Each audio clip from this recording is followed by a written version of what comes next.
Troops, we're live, the Eagle podcast.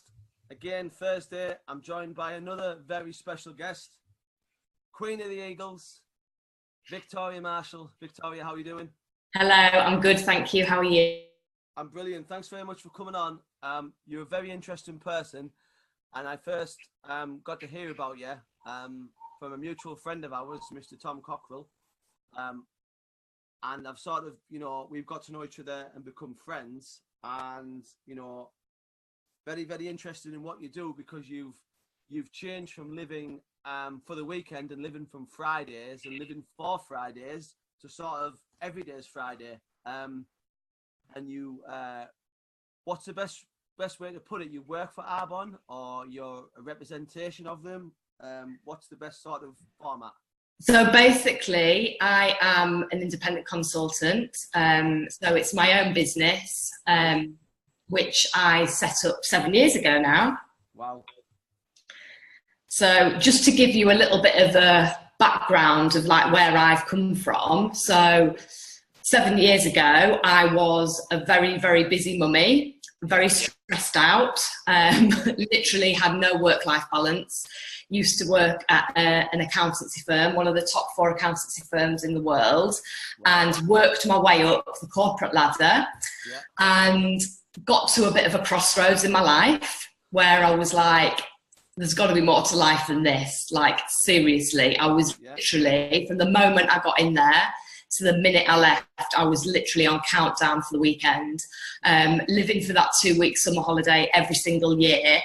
And I think when I settled down and had a family, I just thought, something's got to give. I can't continue living like this. And that's when one of my really good friends said, look, I've got an amazing business opportunity.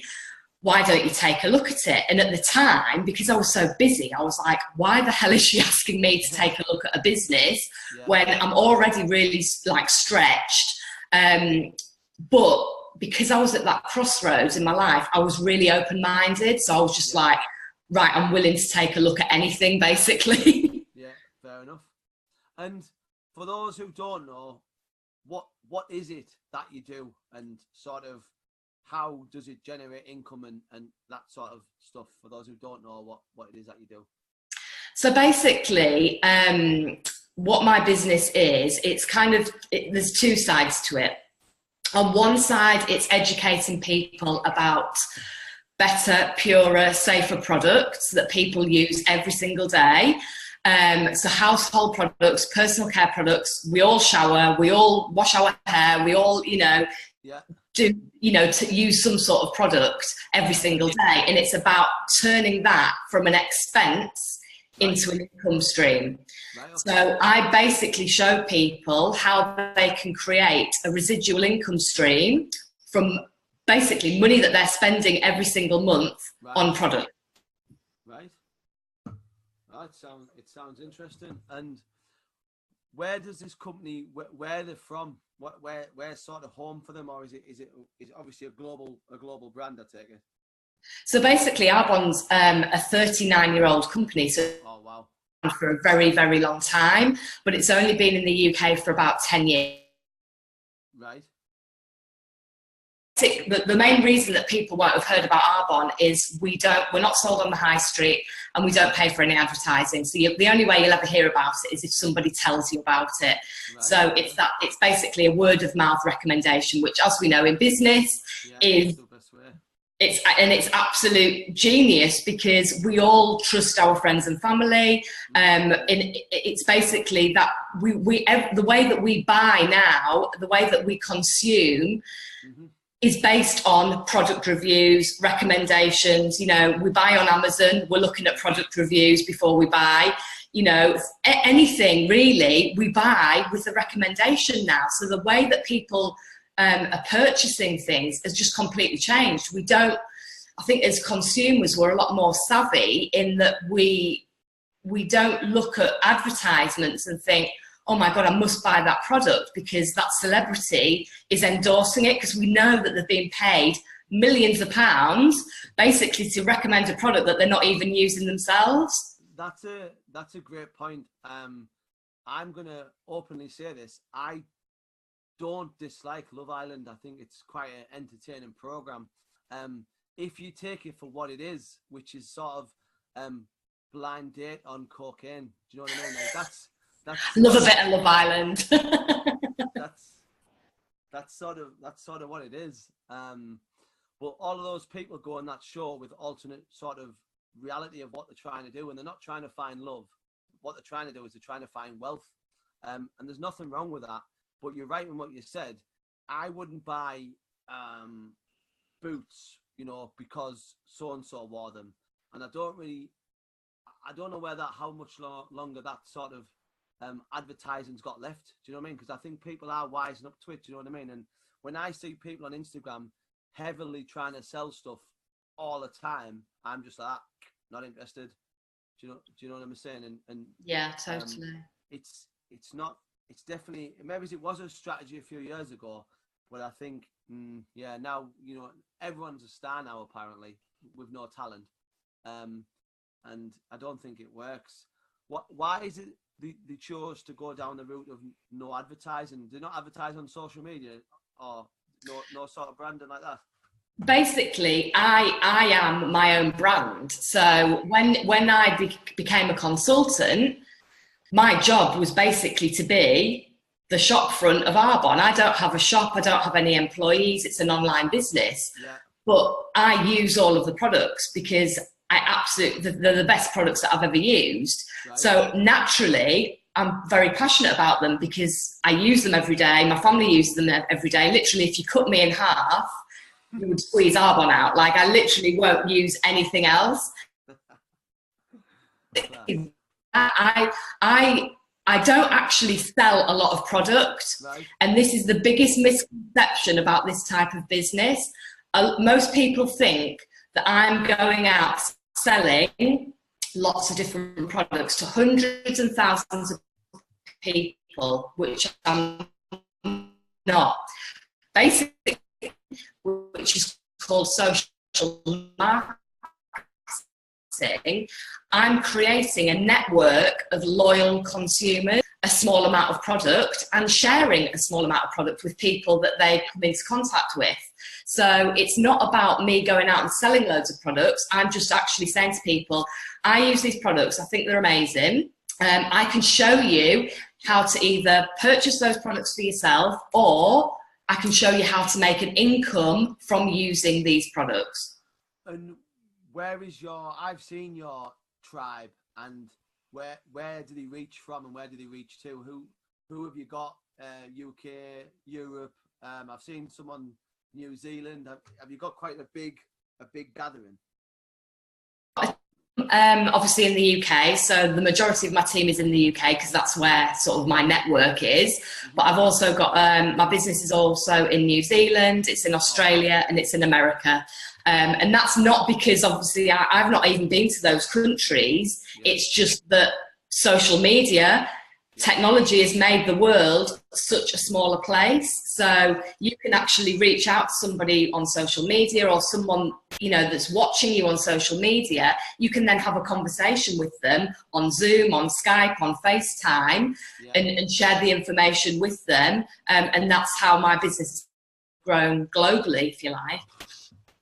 And you said it took you, how long has it took you? Did you say 7 years you've been doing it? So I started 7 years ago, but I built it up while I was working full time. Right, okay. So this is a part-time business. So I basically built it up in like pockets of time, half an hour here, half an hour there.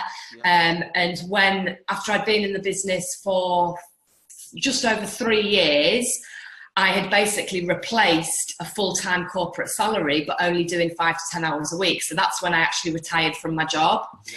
So I am now very, very passionate about showing other people how to escape that 9 to 5, where they're in that place of living for the weekend. Yeah, it's an interesting format, and I think we'll always have chiefs and Indians in the world. You know what I mean? Some people are designed to be leaders, and some people are designed to be followers. And I know everyone's always trying to say, "Oh, you could be your own boss," but I don't think everyone could or has the ambition to be their own boss. Do you know what I mean? I think it takes a very, very driven person. Some people are happy just working under 40 hours a week. knowing what they're going to get paid, go home and switch off. And I think if you want to be a business owner, you're certainly not switching off when you come home. You know what I mean? I'm not telling anything that you don't know here.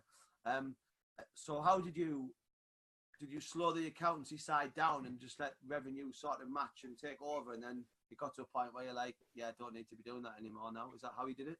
Yeah, well, I was, like I said, I built it up while I was working, and then I started earning quite a significant amount of money quite quickly, because I wanted an exit strategy from my job at the end of the day. So I was like, I am actually going to put quite a bit of time and effort into this to build it up. Yeah. So I'd started earning an extra £1,000 a month quite quickly. And although that wasn't life-changing, helping, you know, it's an extra income coming into the house. And then I got to the point where I was earning an extra kind of, like, Victoria, you're earning more than what you're earning when you sat at a desk for 40 hours a week, sometimes 50 hours a week. Why are you continuing to do both? And that's when I was like, this is a no-brainer. I'm going to leave my job and just do Arbonne, but I still just do 5 to 10 hours a week, basically. Wow, that's amazing. And where do you see it going? Like, is there a grand? Are you happy where it is, or do you want to just keep on growing it? I mean, what's the grand plan? World domination. Absolutely. Like, yeah, I mean, as a business owner, I don't think you're ever happy with where you're at. You're always striving for, like, the next thing. So for me, my next sort of what I want to achieve in my business is basically I want to be able to retire James, my husband, from his job.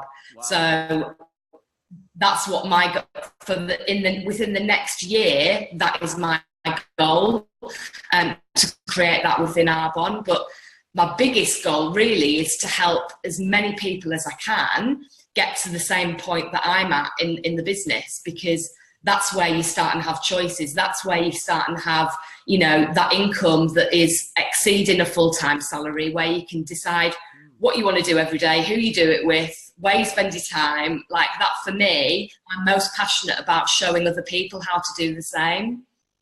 And I take it, obviously, have you seen it change? Because in 7 years, I think social media has definitely changed quite a lot. So you must have seen, I think your business is definitely suited towards, you know, the more social media advances. I think definitely what you're doing, because what you really need, you need a smartphone, don't you? And that's, you know, that's it. And a bit of capital to buy whatever you need to buy to get you going, and then it's down to you.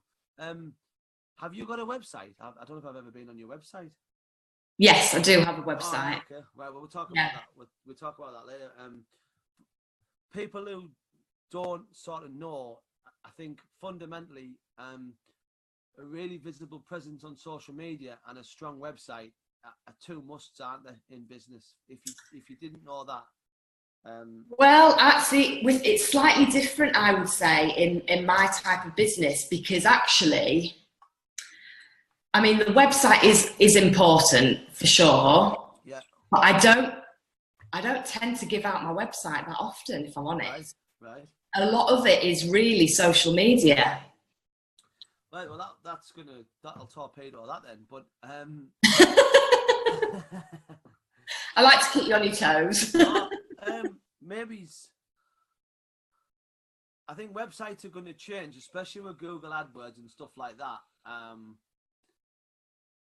For what I do, definitely website is king. Yeah, it's totally different to what you do, and I can understand how it's massively important for your type of business. But I think because for me, this business is about relationships. It's about one-to-one contact and building relationships with people. So you build a relationship on face-to-face, or you build a relationship on social media.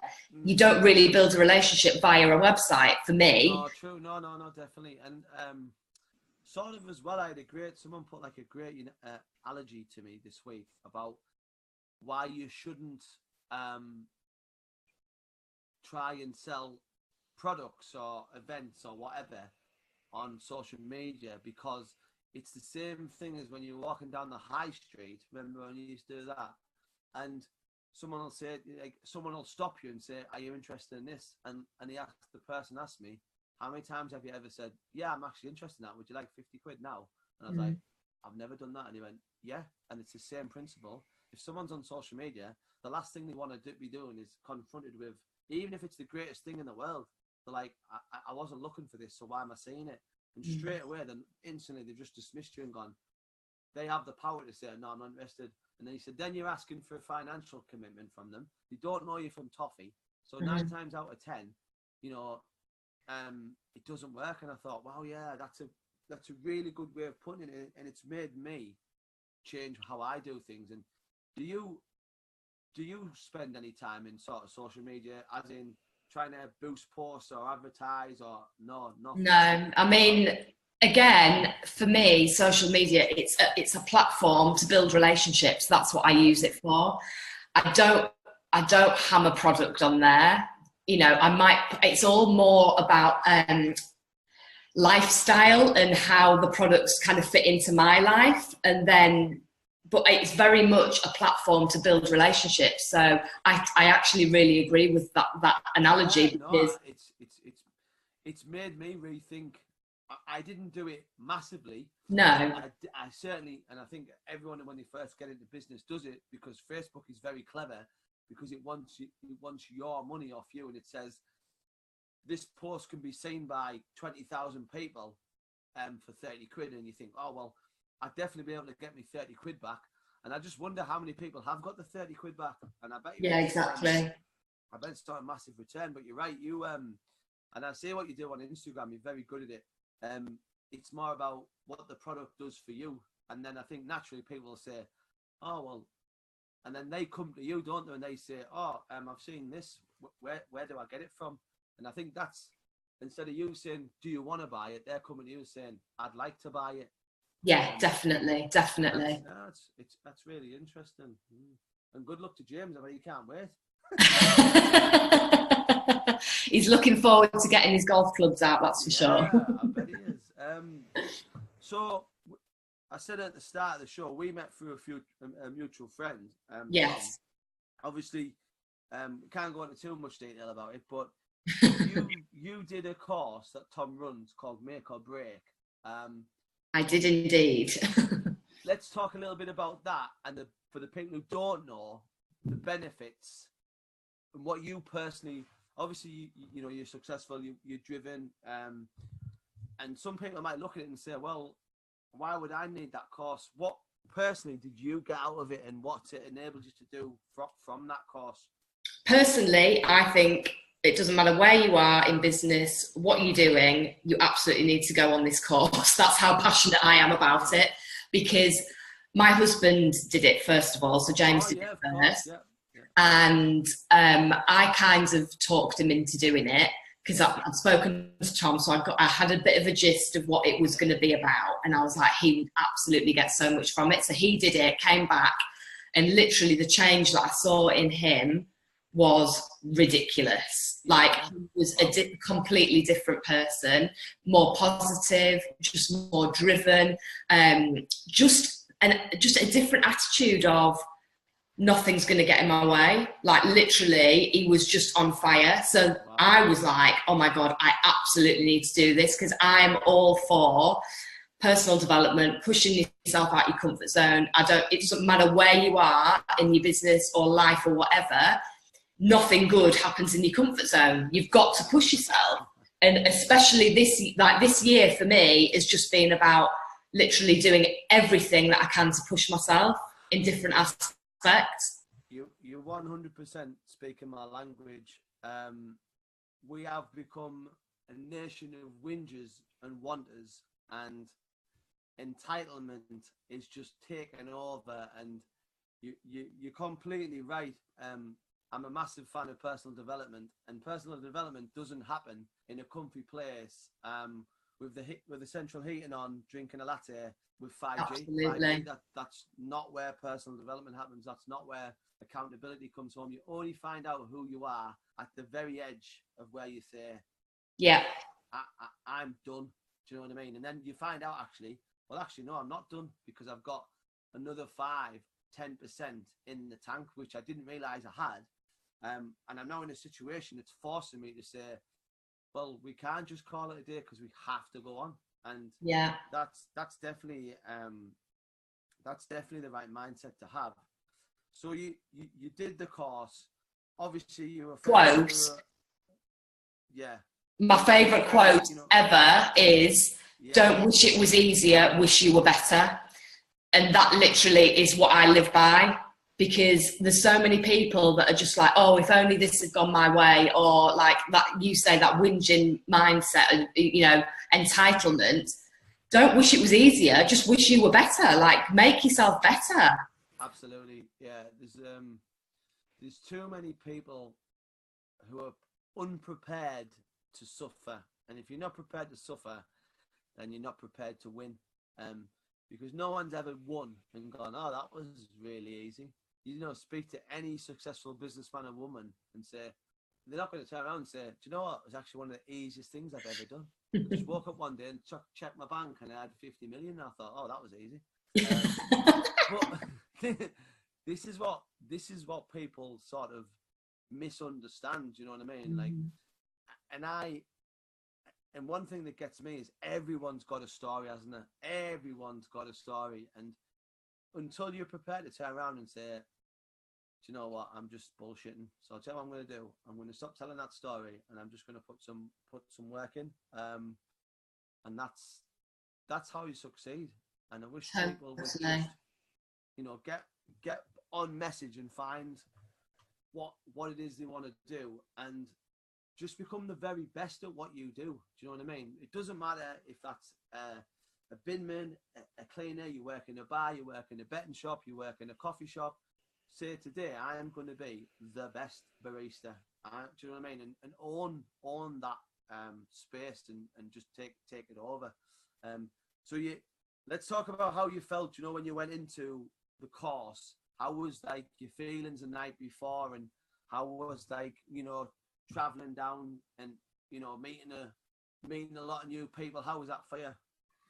I was absolutely petrified. I'm not going to lie. Like, I was so scared because it was massively pushing. I knew it was going to push me out of my comfort zone, every aspect of it. So I was absolutely petrified. Didn't sleep the night before. Yeah, was like a nervous wreck, basically. But I came out of it the other side, literally thinking, this is the best thing that I have ever done. Yeah. I just felt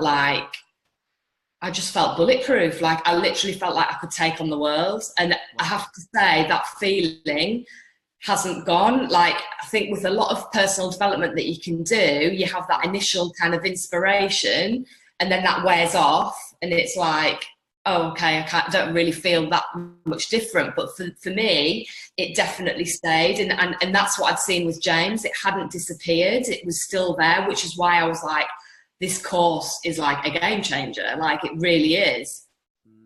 No, that's very, that's great to hear. And there's definitely people who are going to listen to this podcast who I think are about to embark on what I can only describe as a game changing 36 hours worth, 48 hours worth of personal development at the highest demands. Yeah, it's basically like, I would say it's like 2 years of personal development crammed into like a few hours, really, like a couple of days. And I remember somebody saying to me once, like when I first started my business, you know, your paycheck will only ever grow as high as you do. So you have got to keep growing yourself and personally develop yourself so that your check will keep growing with you, because you can't out-earn the level of personal development you're at. So everybody, in my opinion, should literally I listen to, you know, audios every single day, because that's what grows me. That's what's, you know, growing my business. He gets a shout out every week on this podcast, so I'm not going to you know, let him down. Gary V. I listen to loads to Gary V, and that's sort of who I listen to. On that side of it, who do you listen to? Where do you get your inspirations from? You know, who's you know, if there's any other podcasts that you listen to, or any inspirational speakers, you know, go for it. Tell us who they are. God, I mean, the list is endless. Brian Tracy, for me, he's a great author. Nice. He's written a fantastic book. If you're just quite new to personal development, he's written a book called Goals, which is, it's absolutely brilliant. It's not just about setting goals for your business, it's about just life in general. But we've just come back from Vegas, where we went up to a conference and we heard probably the most incredible speaker that I've ever heard. And I've seen a lot of people in the last 7 years, an author called Rachel Hollis. Right. And she is, I'd say, there's only 2 real big shot women speakers at the moment, and one of them is Mel Robbins, Right. who wrote a book called The 5-Second Rule, which absolutely everybody should read. It's on audio as well if you prefer listening. And Rachel Hollis. And Rachel Hollis has written 2 books called Girl Wash Your Face and Girl Stop Apologising. And they're not just targeted at females, like they're not at all. But they are. She was absolutely incredible. Like, I was literally in floods of tears, like, for the whole hour that she was speaking. She was very, very powerful. So they would be like my top 2 at the moment for sure. Why, in a sort of culture at the moment where it seems to be women are asking for it to be level playing field, but I think if you're at a certain level, you will make it a level playing field. Like, it almost seems like they want it to be level, but they don't. They sort of still want a leg up. Do you know what I mean? Like, I think if you're an eagle, it doesn't matter who you're flying with. Do you know what I mean? You will win. You will win, and more. Would you like to see more women in business doing these sort of speaking roles and sort of being, you know, who is the female Gary Vee, I suppose, is the question. Is it one of those 2 ladies that you just mentioned? Yeah, definitely one of those 2. But to me, I'm not actually that, that sounds awful, I'm not bothered, but yeah. I don't care where my inspiration comes from. There could be male, female, there could be 18, there could be 60. Yeah. I get stuff from every single person that I listen to. So I'm reading a great book at the moment, called 10X by Grant Cardone. Like, he is incredible. Yeah. He's a brilliant author. Yeah, he's brilliant, and I'm getting so much from him. So I'm not going to say I just want to see women in that space. Whoever you are, if you've got a story to tell and it's inspiring, I want to hear it. No, that's a valid point, isn't it? I've heard of obviously Grant and that 10X. It's about going 10 times hard, isn't it? At whatever it is, just applying 10 times, and then you see the benefit of it. I suppose, is it more? Let's talk about your Vegas trip, because I saw only the stories from Instagram, but it looked like an absolute whirlwind. How was it? And just talk about Vegas and the whole surroundings and the atmosphere. Looks an amazing place. Yeah, it is a crazy place, and because of my business, fortunately, I get to go every single year, because that's where we have our global training conference. So this was my 6th time. I missed 1 year because I'm pregnant, but so I go every year, and it's just incredible, because for us, Arbonne over here is still pretty undiscovered. Like, it's still pretty unknown. But over in the States, where everybody comes together, there's like 20,000 consultants all in the MGM Grand, where they have all the boxing fights and everything. Yeah. You walk into it, it's like, you can't even put it into words. Like, the energy is literally electric.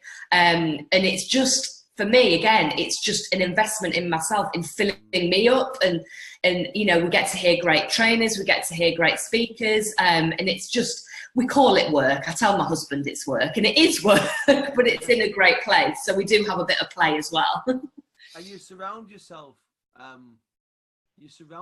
with people who are on your level, and you can only benefit from that. And I wonder if you've done this. I certainly have.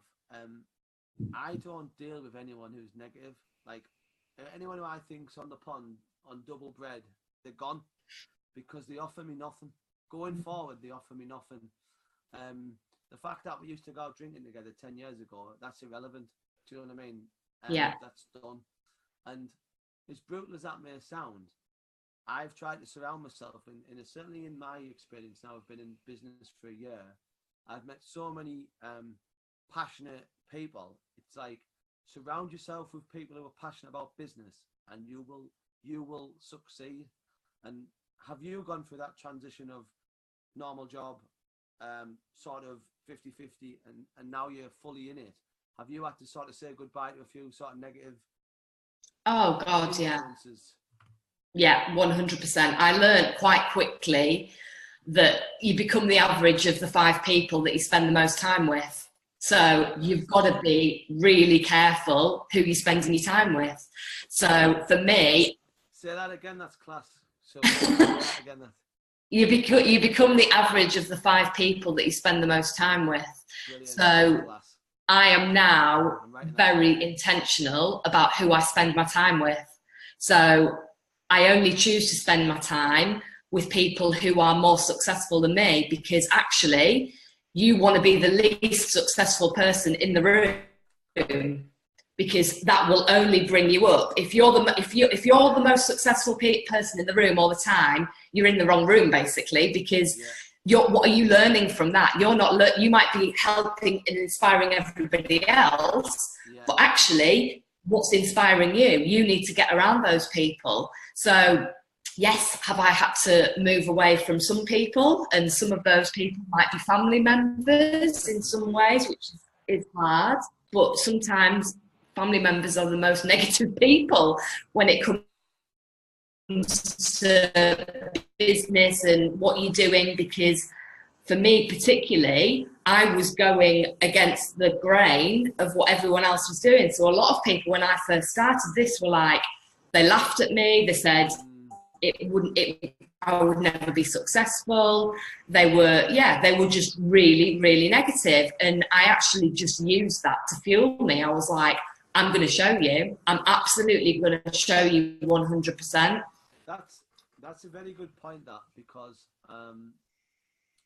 they're negative not because it's more on them, isn't it? Like, they're being negative to you, but really they're thinking, why am I not doing anything? Like, and instead of saying, oh wow, Victoria, this is amazing, I'm going to help and support you as much as I can, they say, oh, what rubbish are you selling now, or what's this crap? And you think, and I've certainly had it, people who I thought were friends, and they still think that we are friends, but come try knocking on my door and see if I open it. And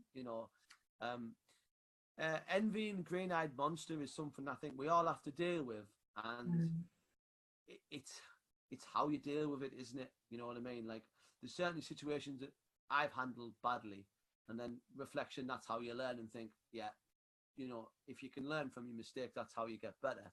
But yeah, that's an interesting point.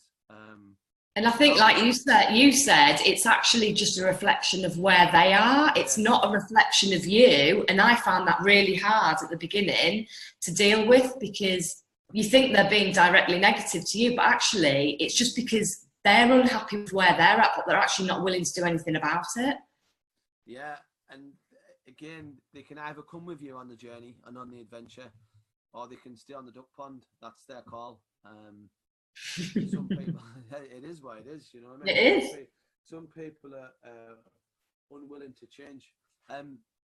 How important is it to you, keeping it all together? So family, business, fitness, enjoyment. How do you manage all of these different things?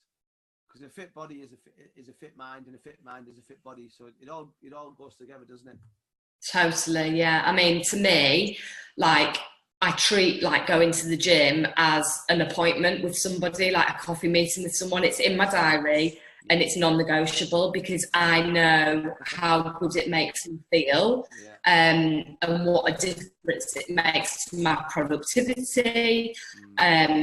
All of those things. So that for me is so important.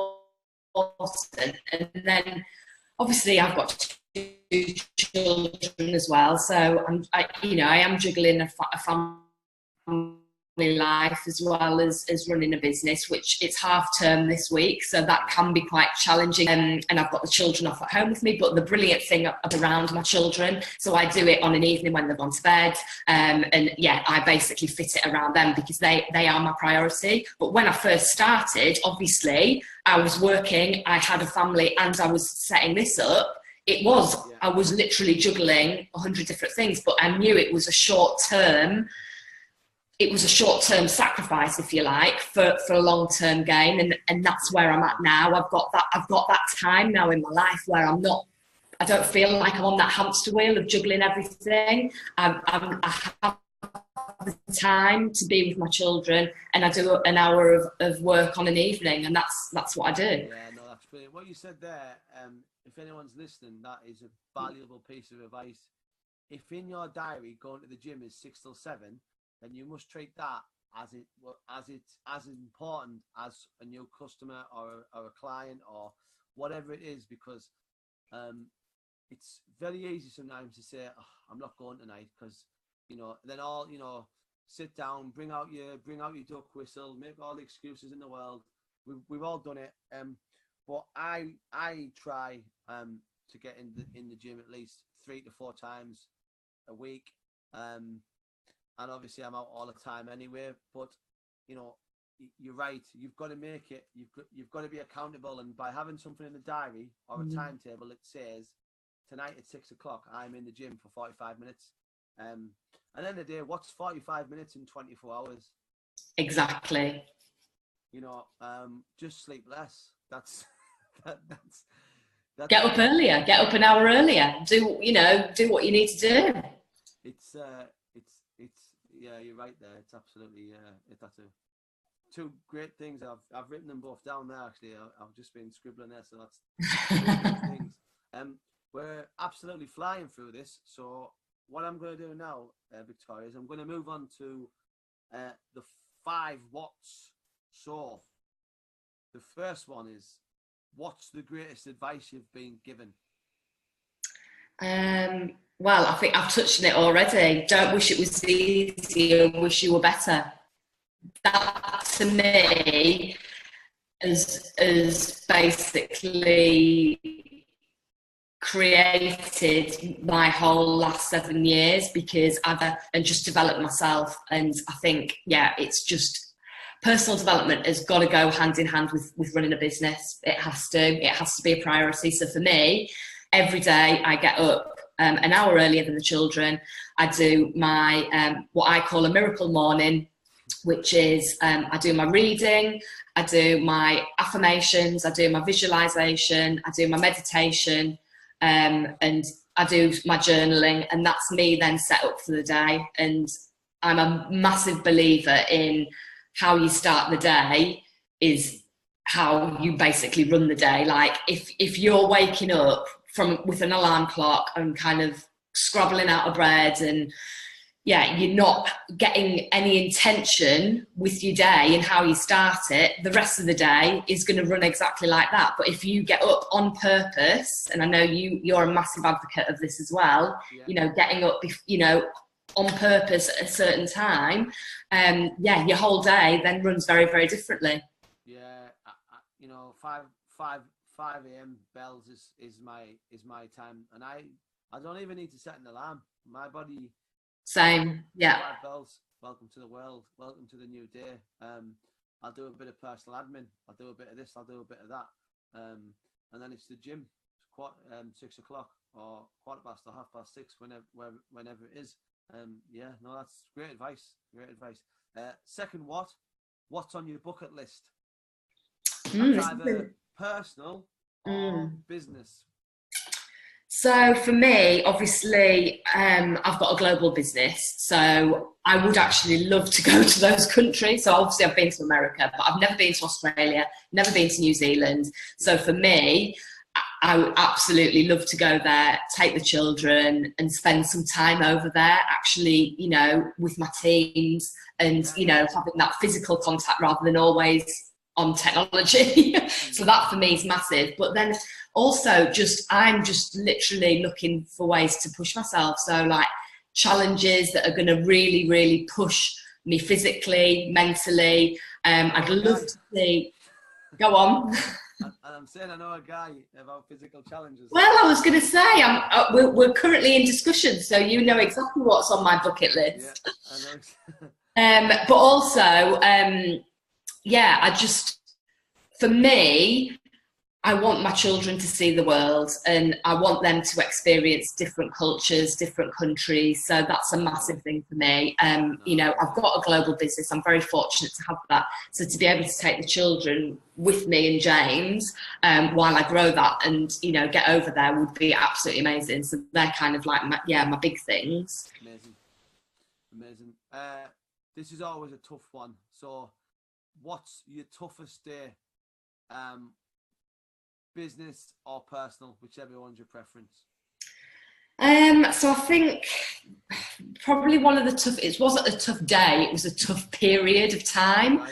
Okay. And it was probably when, you know, I first started my business, and not many people, and James wasn't the most supportive immediately. He is now. He's literally like my biggest supporter. But like, I think for men are quite black and white. Money talks. He was like, he's setting up a business. We're just about to buy a house. This is not the right time. And I was like, you're just going to have to trust me on this.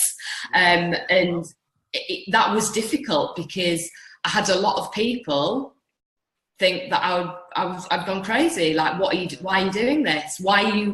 You're busy anyway. Why are you throwing something else in the mix so that you spend even less time with your family? But I had that foresight that it was going to give me the time back in the future. So I just had to really stay strong to my guns, and I was just like, I knew deep down that this was going to be the vehicle to change my family's life. I knew that as soon as I heard the information, I was like, this is going to be the thing that changes our lives.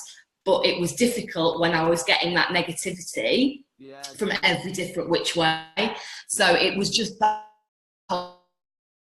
into, well, I'm just going to show you. I'm just going to show you. And it made me work harder, and it made me just have that sort of laser vision focus of, I am doing this and I'm going to show all of you. Oh, that's it. You know, sometimes people only see the end, you know, or they see the nice house or the nice car or the flash holidays, and they think, it's all right for her, she's loaded, or sorry for him, he's loaded. But they don't see that, like, the start out, you know what I mean? Like that initial hustle where it's like, I can't even go and buy a Costa. Do you know what I mean?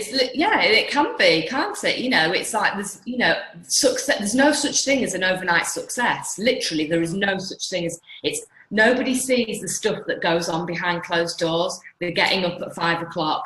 They're staying out till midnight. You know, for me, with teams in Australia and New Zealand, I'm doing Zoom calls, you know, late at night, early in the morning. Like, nobody sees that stuff. They just see the big, you know, oh yeah, she's just bought a dream home and she's got the cat, like you say, and it's actually all the hard work. Nothing worth having comes easily. Do you know what? I told this a few weeks ago, but it's really relevant.